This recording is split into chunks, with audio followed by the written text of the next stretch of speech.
Hello students, मैं अक्षय सैनी आज फिर से आपका विज्ञान चैनल पर हार्दिक स्वागत करता हूं। और आज के वीडियो में हम देखेंगे ऑक्सीकरण या उपचयन अभिक्रिया, अपचयन अभिक्रिया, अपचयन उपचयन या रेडॉक्स अभिक्रिया और ऑक्सीकरण या उपचयन अभिक्रिया के दैनिक जीवन में प्रयोग। और अब मैं अपने लेक्चर को आगे बढ़ाता हूं। तो आज का पहला टॉपिक लेते हैं हम ऑक्सीकरण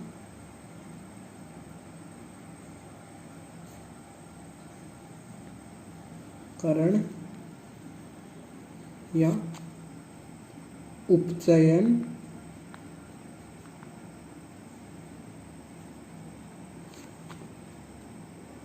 अभिक्रिया।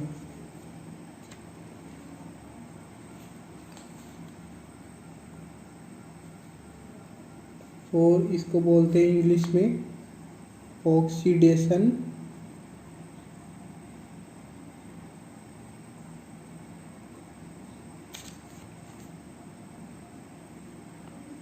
रिएक्शन।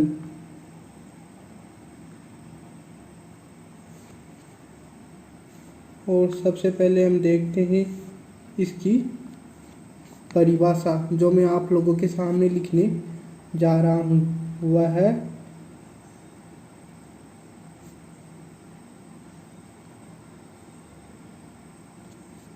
अभिक्रिया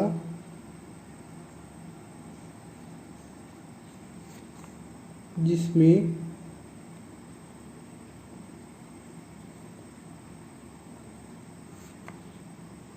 ऑक्सीजन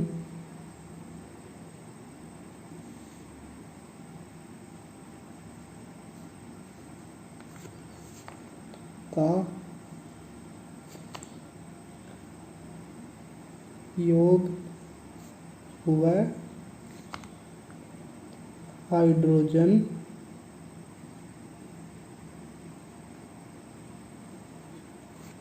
का ह्रास होता है। और इस परिभाषा को मैं एक बार फिर से दोहराता हूँ। वह अभिक्रिया जिसमें ऑक्सीजन का योग व हाइड्रोजन का ह्रास होता है। और मैं आपके सामने एक उदाहरण लिख रहा हूँ ऑक्सीकरण या उपचयन अभिक्रिया का। 2Cu प्लस O2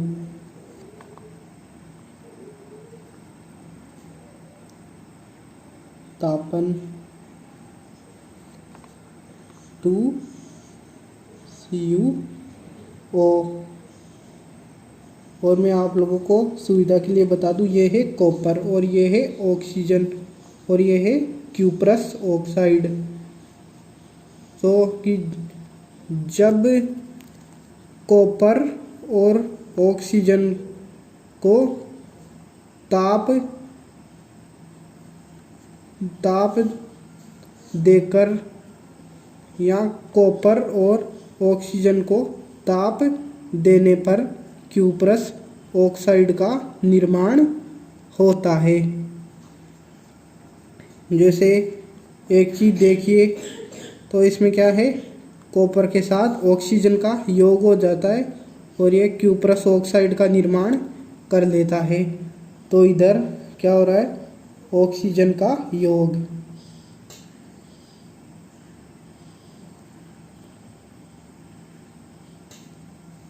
ऑक्सीजन का योग। और जैसे एक बार फिर से दोहरान करते हैं इस परिभाषा का। वह अभिक्रिया जिसमें ऑक्सीजन का योग व हाइड्रोजन का ह्रास होता है। और मैं आप लोगों को एक बात बता देता हूँ कि आपकी किताब में लगभग सभी उदाहरण ऑक्सीजन के योग और ह्रास के ही दे रखे हैं। क्योंकि क्या है कि दैनिक जीवन में ऑक्सीकरण या उपचयन अभिक्रिया का ही अधिक महत्व होता है। और कोई एक आध उदाहरण ही दे रखा है आपकी किताब में। और एक बात ध्यान रखना कि ऑक्सीकरण अभिक्रिया को ही उपचयन अभिक्रिया कहते हैं, क्योंकि अब अगली अभिक्रिया जो आएगी अपचयन अभिक्रिया, तो क्या होता है उप।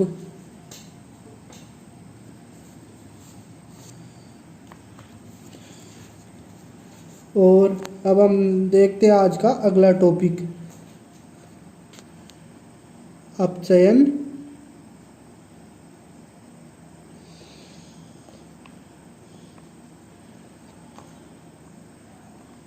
अभिक्रिया,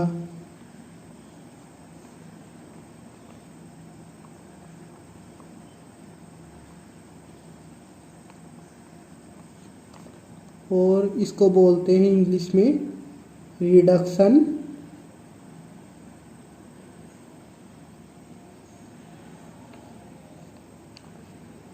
रिएक्शन,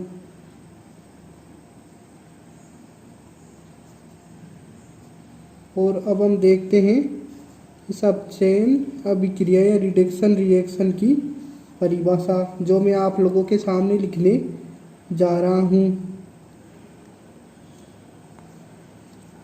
क्योंकि वह अभिक्रिया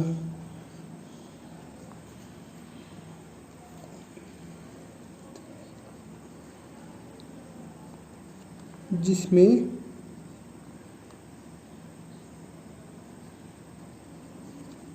ऑक्सीजन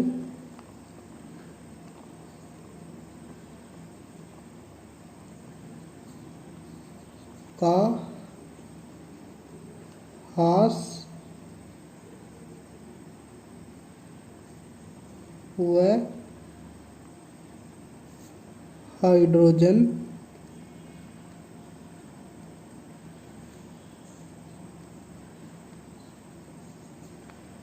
का योग होता है। अपचयन,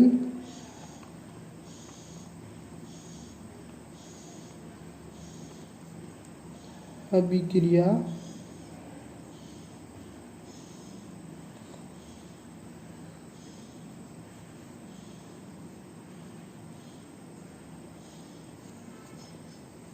कहलाती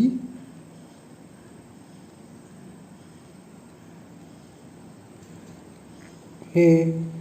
जैसे मैं आप लोगों के सामने एक उदाहरण दिख रहा हूँ अपचयन अभिक्रिया का, CuO प्लस H2, इसमें क्या है इसी की तरह तापन, Cu प्लस H2O। तो मैं आप लोगों को बता देता हूँ सुविधा के लिए कि ये है क्यूप्रस ऑक्साइड, और ये है हाइड्रोजन, और ये है कॉपर, और ये है जल।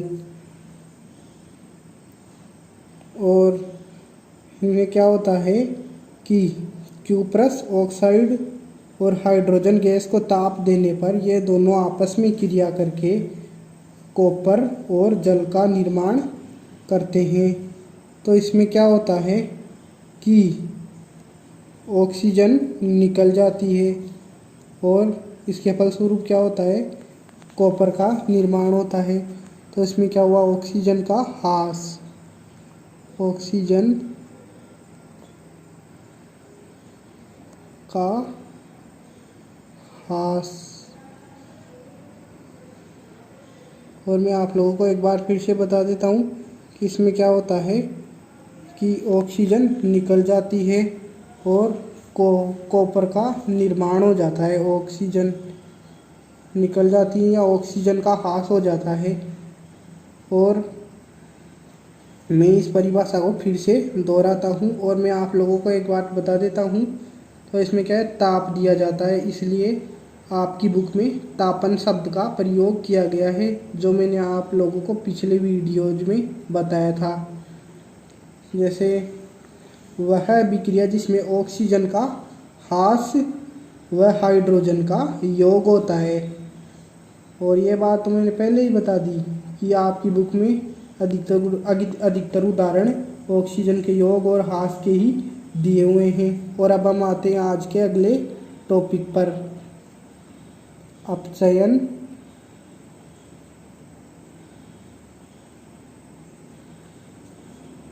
उपचयन,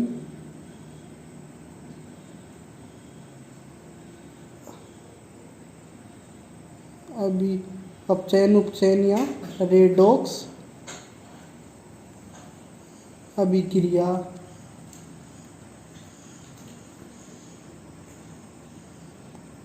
और इसको हम इंग्लिश में बोलते हैं रेडॉक्स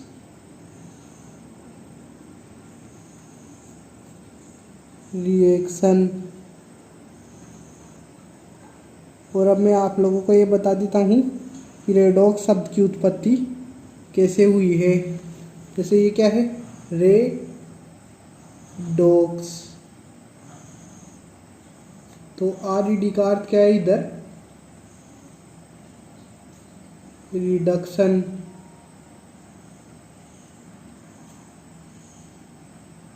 और ऑक्स का अर्थ क्या है इधर, ऑक्सीडेशन।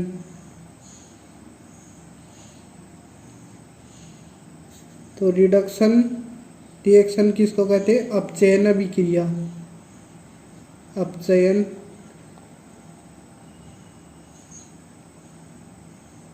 अभिक्रिया। और ऑक्सीडेशन क्या होता है, ऑक्सीकरण या उपचयन अभिक्रिया। करण या उपचयन अभिक्रिया। और ऑक्सीकरण या उपचयन अभिक्रिया।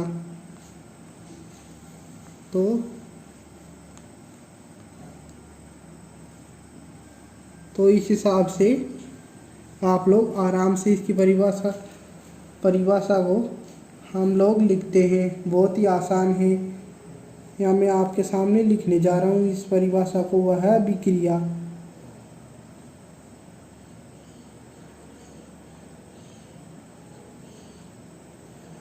अभिक्रिया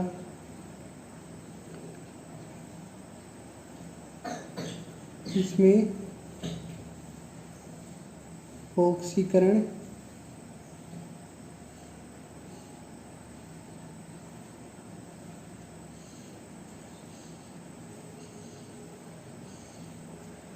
या उपचयन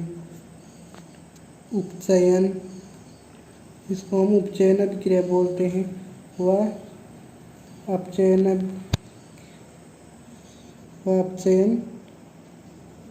अभिक्रिया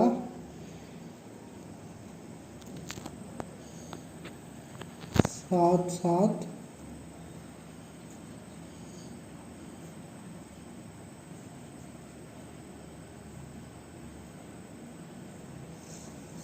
साथ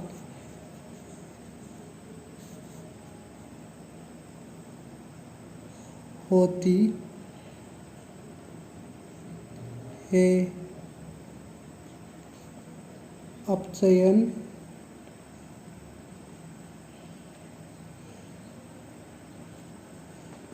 उपचयन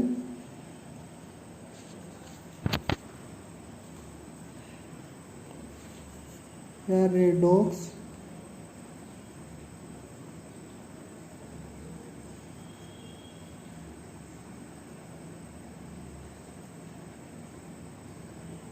अभिक्रिया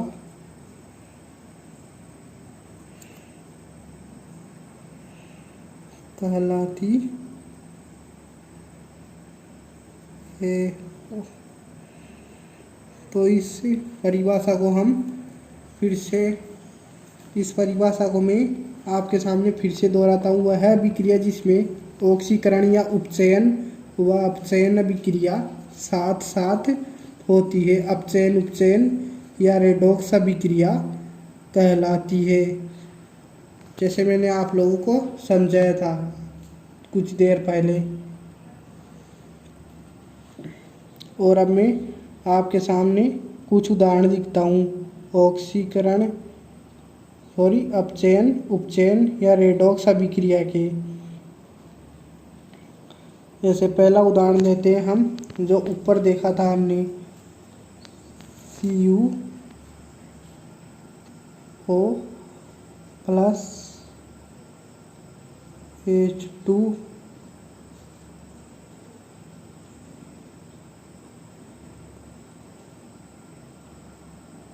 Cu प्लस H2O। तो इसमें क्या होता है कि Cu का Cu में क्या हो जाता है, अपचयन। क्योंकि इसमें क्या होता है, जो मैंने आप लोगों को बताया था परिभाषा में, कि वह विक्रिया जिसमें ऑक्सीजन का ह्रास, तो इसमें क्या हो रहा है, ऑक्सीजन का ह्रास हो जाता है और इसके फलस्वरूप क्या है, कॉपर का निर्माण हो जाता है। और इधर क्या होता है, H2 का H2O में ऑक्सीकरण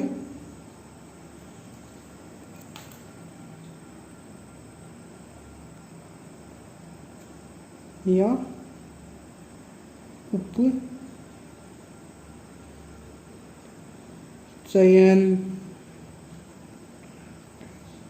क्योंकि इसमें क्या होता है कि ऑक्सीजन का योग हो जाता है, जो मैंने आप लोगों को बताया था परिभाषा में, कि वह विक्रिया जिसमें ऑक्सीजन का योग होता है और इसके फलस्वरूप क्या है, H2 से H2O, यानी कि इधर क्या हुआ, CO का Cu में अपचयन, और इसके फलस्वरूप क्या हुआ, कॉपर का निर्माण हो गया। H2 का H2O में ऑक्सीकरण या उपचयन, और इसके फलस्वरूप क्या हुआ, H2O का निर्माण हो गया।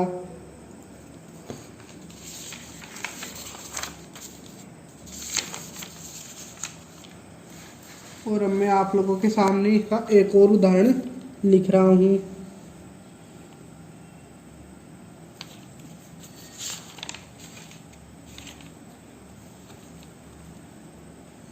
जैसे ZnO plus Zn plus CO। तो मैं आप लोगों को सुविधा के लिए बता देता हूँ, ZnO क्या है, जिंक ऑक्साइड, C क्या है, कार्बन, और Zn क्या है, जिंक, CO क्या है, कार्बन मोनोऑक्साइड। तो इधर क्या होता है, ZnO का Zn में क्या हो जाता है, अपचयन।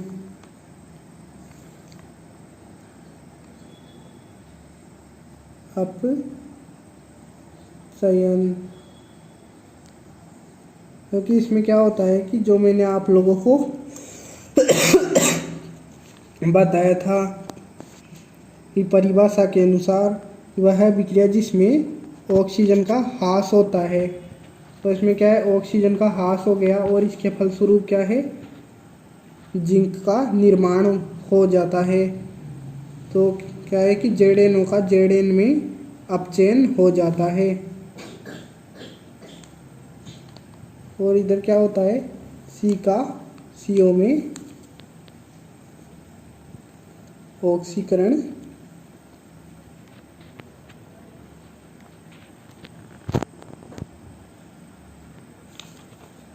या उपचयन हो जाता है। क्योंकि मैंने आप लोगों को क्या बताया था परिभाषा में, कि वह विक्रिया जिसमें ऑक्सीजन का योग होता है। तो क्या है कि इसमें ऑक्सीजन का योग हो जाता है या ऑक्सीजन जुड़ जाती है, इसके फलस्वरूप क्या है, C से CO का निर्माण हो जाता है, या कार्बन का कार्बन मोनोऑक्साइड में उपचयन या ऑक्सीकरण हो जाता है। और इसको हम ऐसे भी बोल सकते हैं कि जिंक ऑक्साइड और कार्बन की आपस में क्रिया करवाने पर जिंक और कार्बन मोनोऑक्साइड का निर्माण होता है। और मैं आपके सामने एक और उदाहरण लिखने जा रहा हूँ, जो आपकी पाठ्य पुस्तक में दिया हुआ है। MnO2 plus 4HCl Cl MnCl2 plus 2H2O plus Cl2।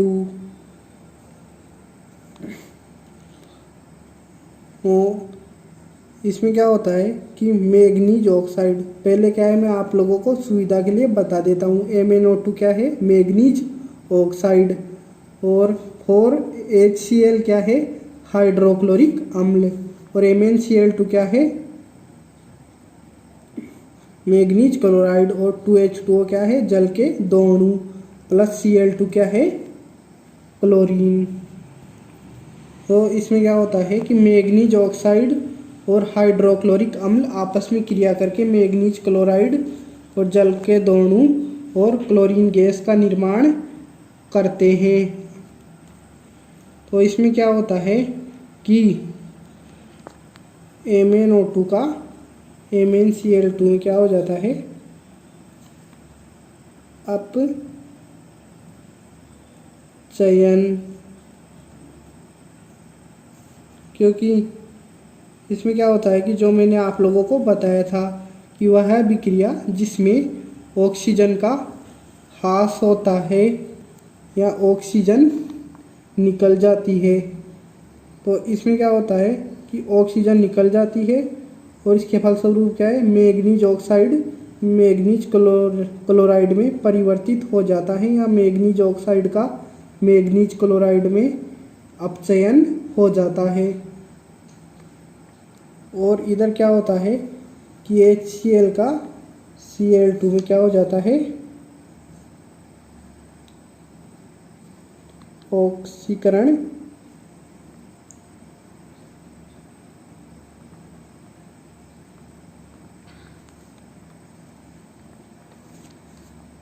या उपचयन।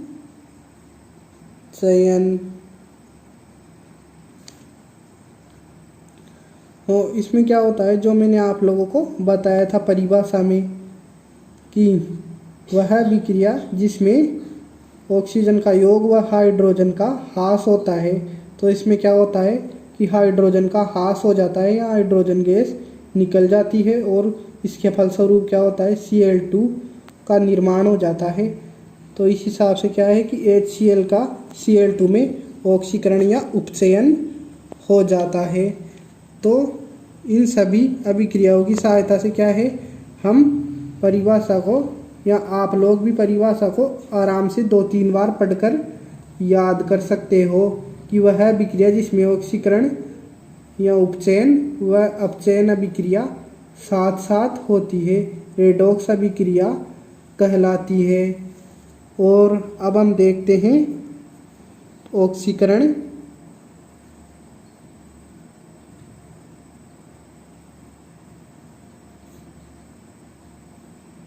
या उपचयन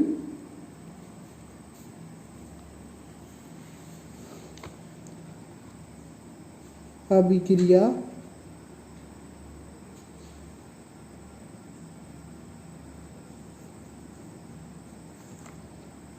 के दैनिक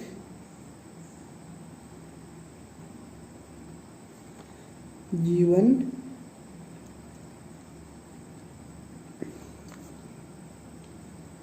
में प्रयोग।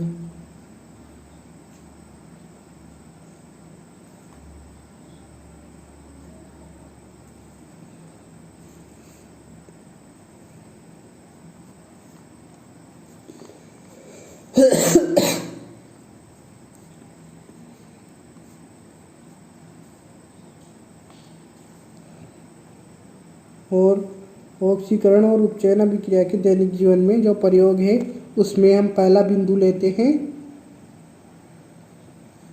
संक्षारण, और इसको इंग्लिश में बोलते हैं कोरोजन।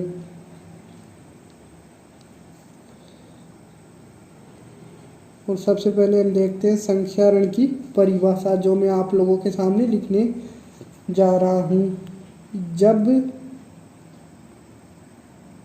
कोई धातु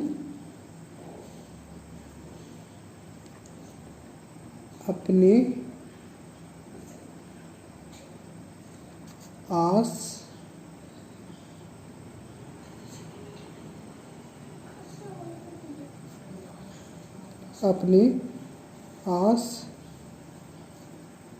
पास अम्ल आर्द्रता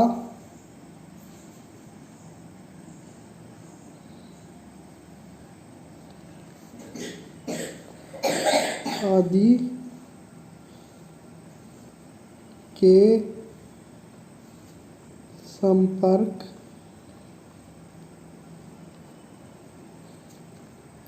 में आ जाती है तो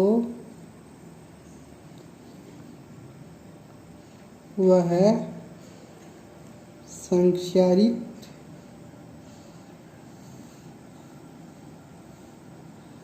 हो जाती है।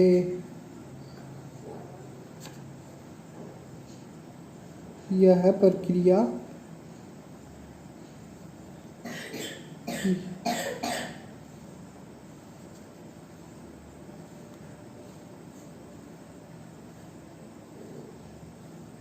प्रक्रिया संक्षारण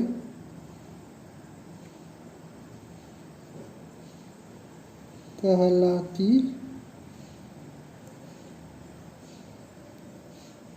है। तो मैं आप लोगों के सामने इस परिभाषा को एक बार फिर से दोहराता हूँ। जब कोई धातु अपने आसपास अम्ल आर्द्रता आदि के संपर्क में आ जाती है तो वह संक्षारित हो जाती है। यह प्रक्रिया संक्षारण कहलाती है।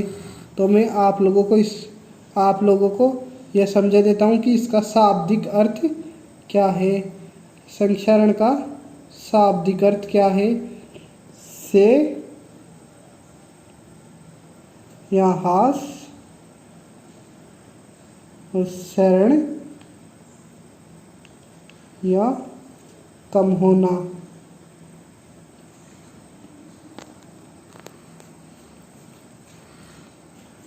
तो शे को बोलते हैं हास और शरण यानी कि कम होना। वैसे हिंदी में इनका अर्थ समान ही होता है। और हास को इंग्लिश में बोलते हैं हम डीके। और यहाँ पर से को हम बोलते हैं इंग्लिश में डीके।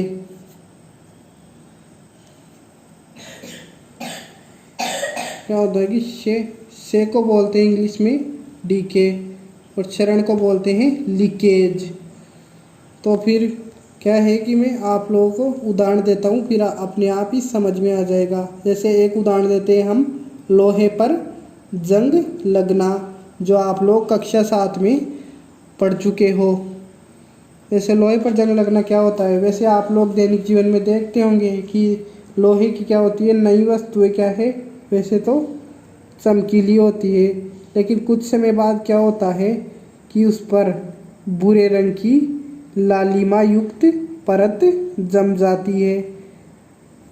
तो आप लोग देखते होंगे कि उस पर भूरे भूरे रंग की परत जम जाती है या उत्पन्न हो जाती है। तो इसकी परिभाषा को हम लोग ऐसे बोल सकते हैं कि जब लोहे पर कुछ समय पश्चात बुरी व लालिमा युक्त परत जम जाती है तो उसको लोहे पर जंग लगना कहते हैं। तो इसका एक उदाहरण ये है लोहे पर जंग लगना। और दूसरा उदाहरण है इसका चांदी के आभूषणों पर काले रंग की परत उत्पन्न होना। जैसे आप लोग देखते होंगे कि चांदी के आभूषणों पर काले रंग की परत उत्पन्न हो जाती है। और आप लोग घर में अपनी माता से भी पूछकर देख सकते हो, अपनी मम्मी से भी पूछकर देख सकते हो। और इसका एक और उदाहरण है तांबे के बर्तनों पर हरे रंग की परत उत्पन्न होना, जो आप लोग ये भी दैनिक जीवन में देख सकते हो।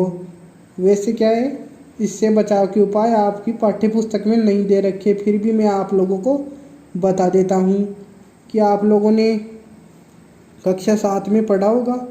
वैसे तो क्या है, लोहे पर जंग लगने को बचाने के लिए, और मैं आप लोगों को पहले ये बताता हूँ, जैसे मैंने अर्थ बताए थे आप लोगों को, से या हास, श्रेणियाँ कम होना। जैसे लोहे पर क्या है, वो भूरे रंग की परत जम जाती है तो उसकी चमक कम होने लग जाती है। अब आ गया ना आप लोगों को इसका अर्थ समझ में, तो फिर मैं आप लोगों को ये बता देता हूँ कि क्या होता है। लोहे की धातुओं पर क्या है, या सॉरी, लोहे की वस्तुओं पर क्या है, पेंट करते हैं संक्षारण को बचाने के लिए या जंग लगने से बचाने के लिए। तो फिर ये भी पढ़ा होगा आप लोगों ने कक्षा 7वीं में, यह सदलेपन, या इसको इंग्लिश में बोलते हैं गैल्वेनाइजेशन। और इसमें क्या होता है कि लोहे पर जिंक की परत चढ़ाई जाती है।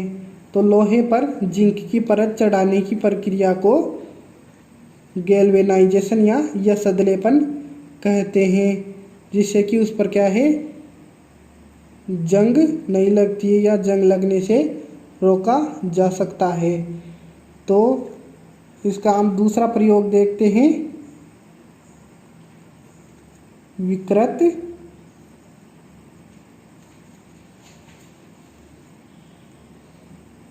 गंधिता।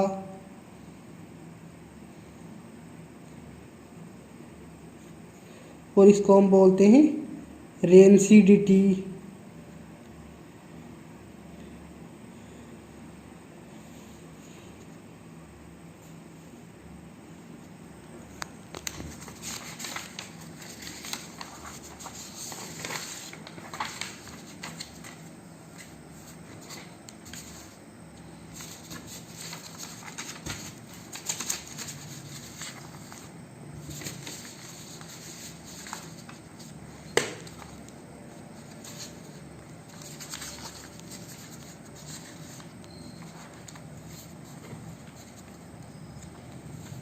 तो इसका क्या है, हम अगला टॉपिक देखते हैं, विकृत या ऑक्सीकरण या उपचयन अभिक्रिया का अगला प्रयोग देखते हैं हम, विकृत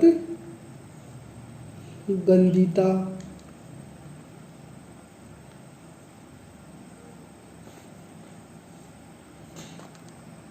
विकृत गंधिता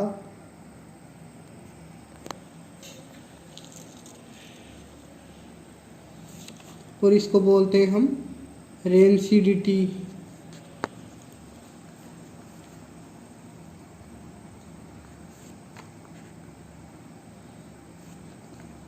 और सबसे पहले हम देखते हैं इसकी परिभाषा। वो परिभाषा क्या है कि जब तेलीय व वसा युक्त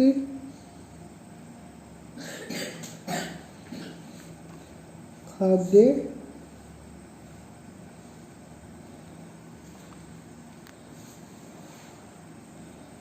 पदार्थों को लंबे समय तक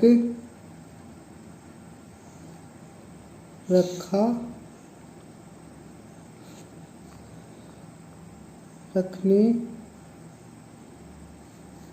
के कारण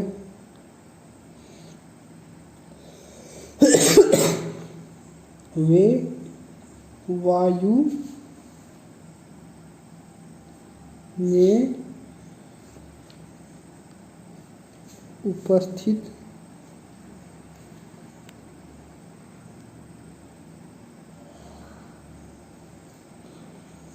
ऑक्सीजन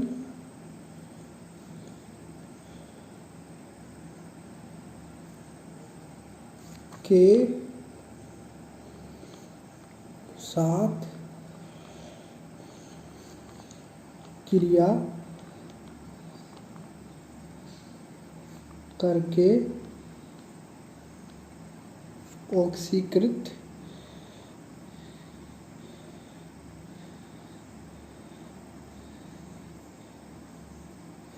या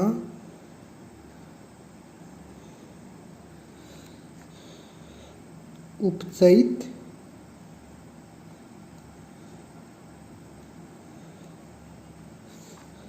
हो जाते हैं या उनका ऑक्सीकरण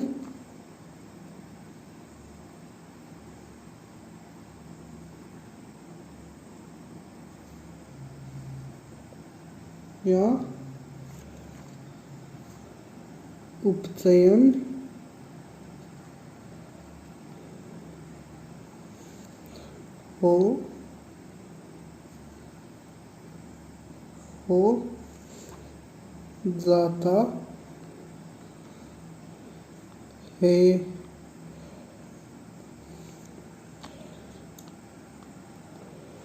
हो जाता है। तो वे स्वाधीन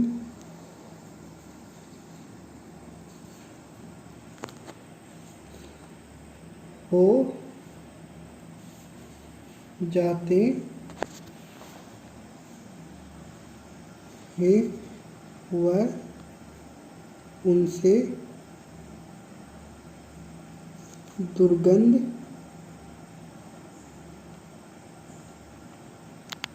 आने लगती है। ऐसे पदार्थ विकृत गंदी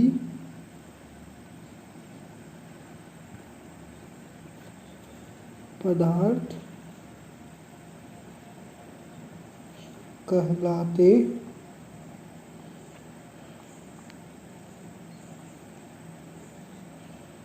हैं। वह यह क्रिया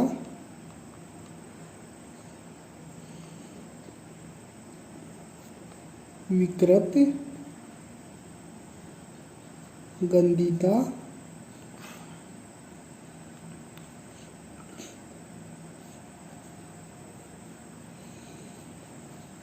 कहलाती है।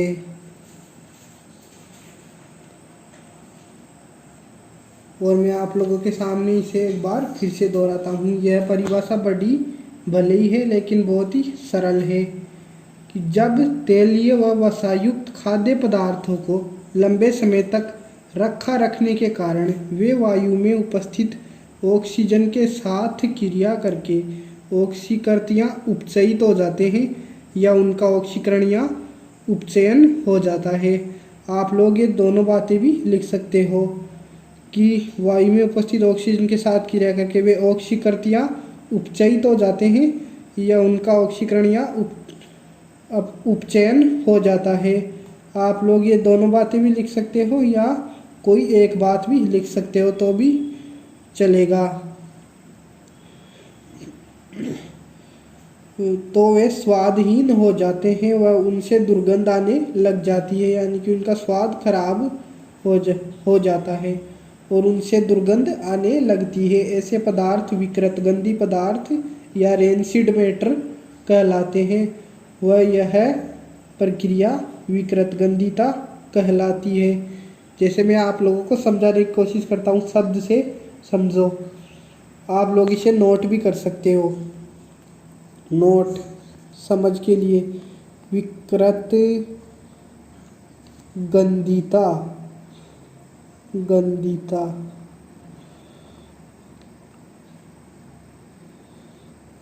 से विकृत शब्द का अर्थ है यहाँ पर विकृति,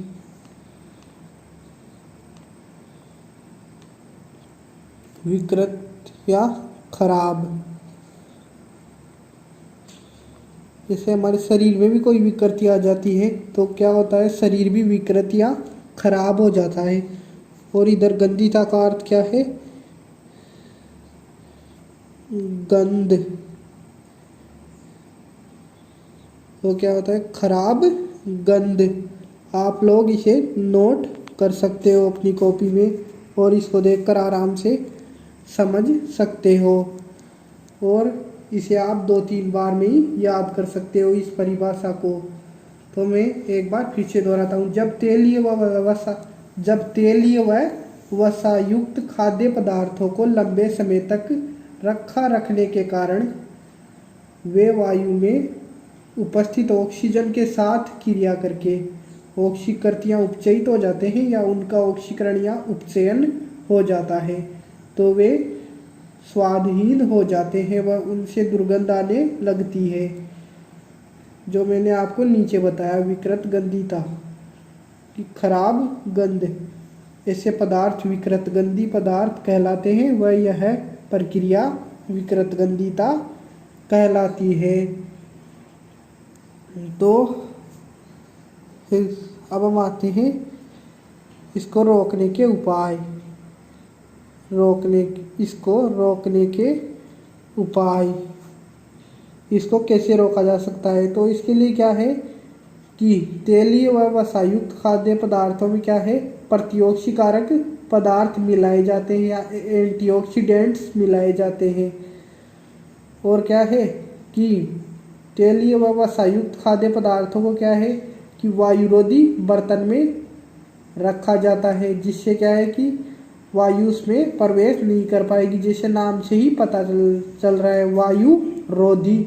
रोधी का अर्थ होता है कि वो रुकावट पैदा कर देता है हवा के मार्ग में और उसको प्रवेश नहीं करने देता है। इसलिए क्या होता है कि वो ऑक्सीकृत या वे पदार्थ ऑक्सीकृत या